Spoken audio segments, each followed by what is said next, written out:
3억에서 9억 원 1주택 기존 보유자 전세대출 받아서 실거주 하는 사람은 당장 다음 달 전세대출 갚아야 하나? 자, 예외 규정이 이제 있습니다. 예외 규정도 보세요, 끝까지.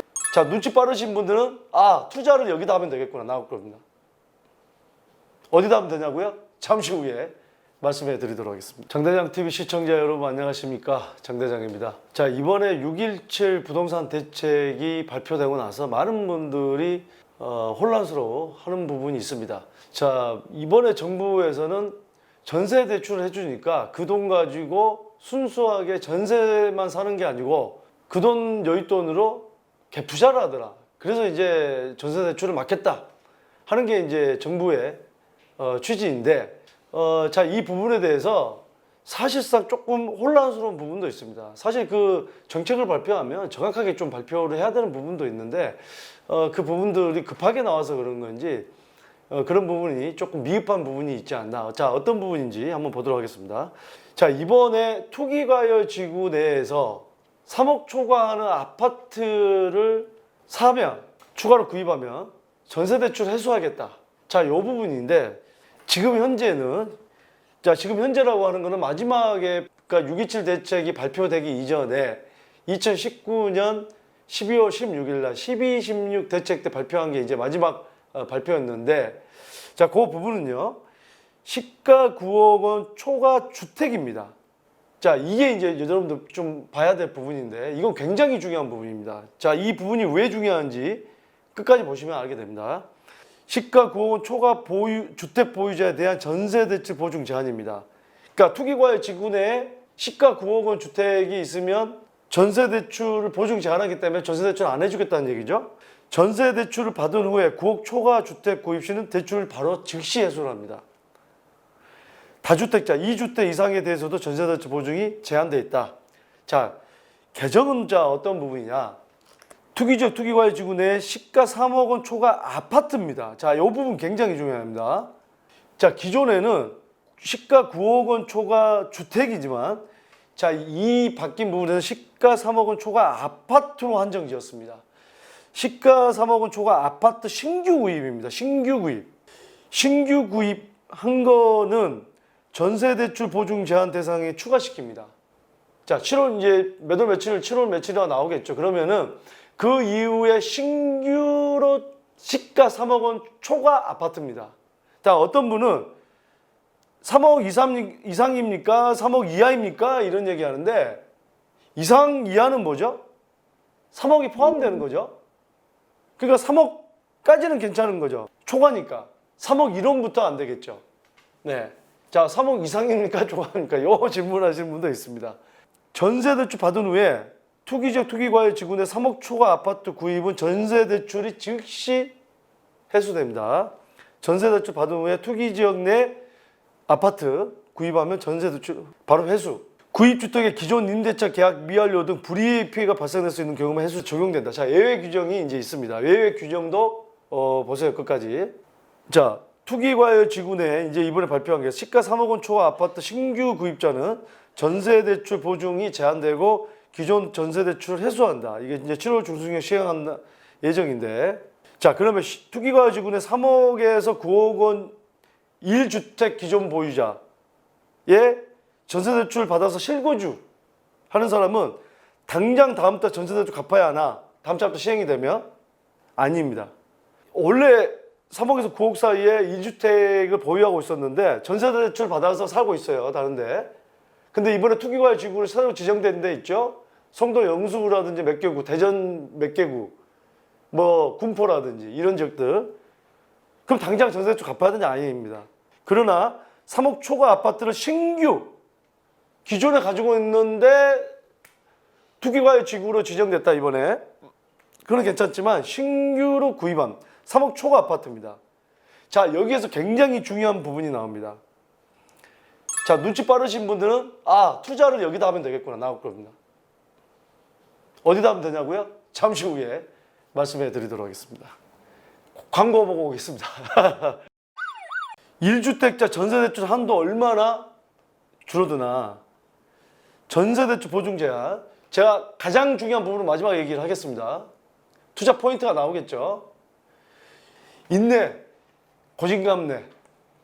잘 참으면 단감이 온다. 여기서 또 아주 성질 급하신 분들 나가시는 분들 본인들만 손해입니다. 투기과열지구 1주택 시가 9억 초과는 제한이 되는 거죠. 아파트 한 채 시가 3억 초과는 제한되죠. 그러니까 투기과열지구에서 1주택자가 시가 9억 초과하는 거는 전세대출을 안 해주고 아파트 한 채 시가 3억 초과도 안 해주는 거죠. 이 지금 3억 초과는 아파트에 한정되어 있습니다. 한도도 주택도시보증공사는 4억 원까지 되고 서울보증보험은 5억 원까지 되는데 이제 2억 원까지 다 내려앉는 거죠. 자, 그래서 지금 나오는 얘기가 서울보증보험은 사적 기업이기 때문에 통제가 안 되지 않냐. 그래서 이제 정부에서 서울보증보험에 업무 협약을 맺어서 지난번에 9억 초과, 토기과열지구 내에 9억 초과 주택에 대해서 보증 제한을 해두는 것도 2개월 후에 여기도 서울보증보험도 2개월 후에 정책을 따라갔습니다. 그러니까 7월 중순부터 진행이 된다고 한다면 뭐 몇 달 후에는 따라오겠지 않겠느냐 하는 생각입니다. 자, 마지막 이제 갭 투자는 막아도 실거주는 막지 않는다는 게 정부의 정책이자는 거죠.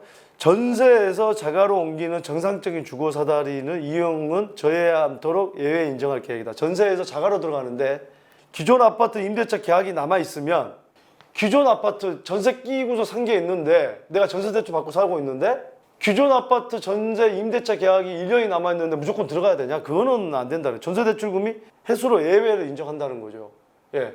그 임대차 계약이 있는데 그 사람을 세입자분을 나오라고 그러고 내가 들어갈 수는 없다는 거지. 예. 세입자가 나가면 전세 대출을 대신에 이제 끝나면 아니면 중간에 나가면 대출을 갚아야 된다. 하지만 9억 원 초과 주택은 예외 적용이 없습니다. 지금 현재 3억 원 초과, 투기과열지구에 3억 원 초과 아파트에 대해서만 이 예외 적용이 있는 거죠. 기존 임대차 계약 만기와 전세대출 만기 중 먼저 돌아갈 때까지만 전세대출 이용 가능한다. 그러니까 기존에 갭 투자해놓은 게 만기나 내 전세대출 만기 중 먼저 도래할 때까지만 전세대출이 이용 가능하다. 내가 받은 전세대출이 더 만기가 남아있지만 세입자 만기가 끝나면 바로 들어가야 되기 때문에 이거는 이제 갚고 들어가야 된다. 이런 얘기입니다. 자, 임대차 기간간 미스매치를 이용해서 갭투자 연장 행위 방지. 갭투자를 연장을 행위를 방지하겠다는 겁니다. 자, 그러면 마지막으로 제가 아까 말씀드렸던 아까 그 부분에 힌트가 있다는 게 무슨 얘기냐.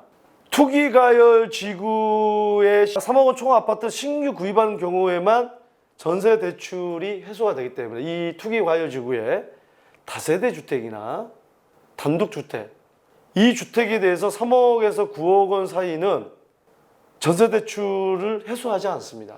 투기과열 지구의 9억 초과 주택은 아파트든 다세대든 다 모든 게 포함되기 때문에 다 해당이 돼서 전세 대출 해소를 하지만 이건 해소가 안 되기 때문에 지금 다세대 주택이나 단독주택이나 이런 쪽으로 수요가 몰릴 가능성이 큽니다. 이제 법 시행이 되면. 특히나 입지가 좋고 어떤 갭 매수하기 좋은 그런 어떤 수요가 많이 몰릴 수 있는 임대차가 많이 몰릴 수 있는 그런 지역이라 하면 이 가치가 급등할 수밖에 없다고 생각됩니다. 그래서 지금 방송을 보시는 여러분들은 선 매수 먼저 가 있어야 됩니다.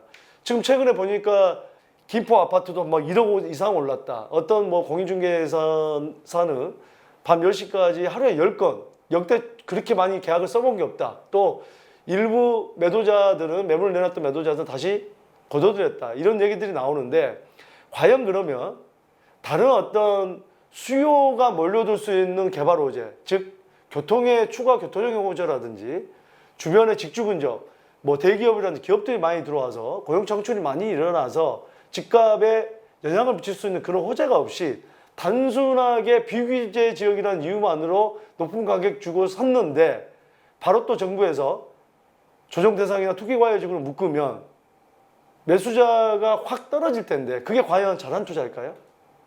아니겠죠?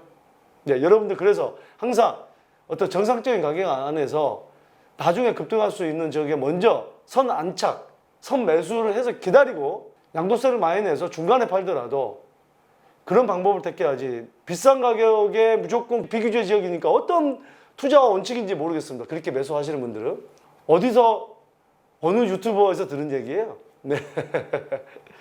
자, 우리 장대장 TV 시청자분들은 그런 어떤 투자 방식은 없어야 되겠습니다.